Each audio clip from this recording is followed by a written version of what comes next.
Now, how much should you be paying for a licence to sell ice creams? Actually, it's not just ice creams. What you're paying for is a street trader's licence. So you might be selling from a barrow or a mobile food stall, and what it costs you varies hugely between different councils, as Patrick O'Hagan's been finding out. Takes you back, doesn't it, to a time when all you had to worry about was which ice cream topping you wanted. For Rick Danio, who's been selling ice cream in Wokingham for 20 years now, his van is his livelihood. Up until 7 years ago, his street trading licence didn't cost him a penny, but then his council started charging him £2,000 a year, and it's been rising ever since. It's in the thousands. It makes a massive difference to my business. I need that money to reinvest. In fact, I'd like to replace the van because it's like 13 years old now.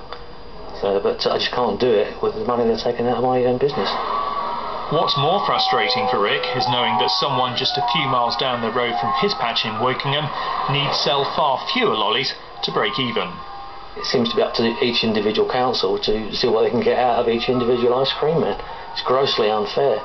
If you want to buy a nice lolly like this one in this part of the world, it's going to set you back around about 80 pence. If you want to drive an ice cream van around this part of the world, though, the licence is clearly going to cost you an awful lot more. What most people wouldn't know, though, is that prices for a licence vary wildly across the south. Wokingham charged Rick £2,400 a year for a licence, so he has to sell more than 1,800 Flake 99s every summer, and that's just to keep the council happy. Reading charged £770, while Southampton hand out licences for free. Rick isn't alone in thinking he's paying over the odds.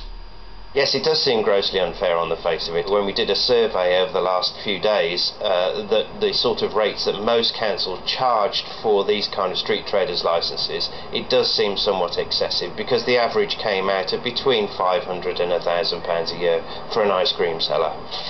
It wasn't until last year that I started asking some of the other guys, ice cream men, up and down the country what they were paying, and the vast majority of the people I asked were paying nothing or just nominal amounts. Rick thought about refusing to cough up for a licence, but soon realised he had no option but to pay. When they brought it in 2006 and they applied it to me, I started asking then, and they were very evasive and they wouldn't tell me. But they made it clear that if I didn't pay for the licence, I wouldn't be allowed to work.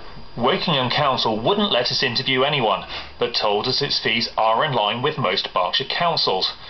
Local authorities can't make any money out of street traders, they can only recoup their admin costs. The leader of the opposition on Wokingham Borough is trying to help Rick work out what those costs are. I think if he took his car to the garage and they said to him that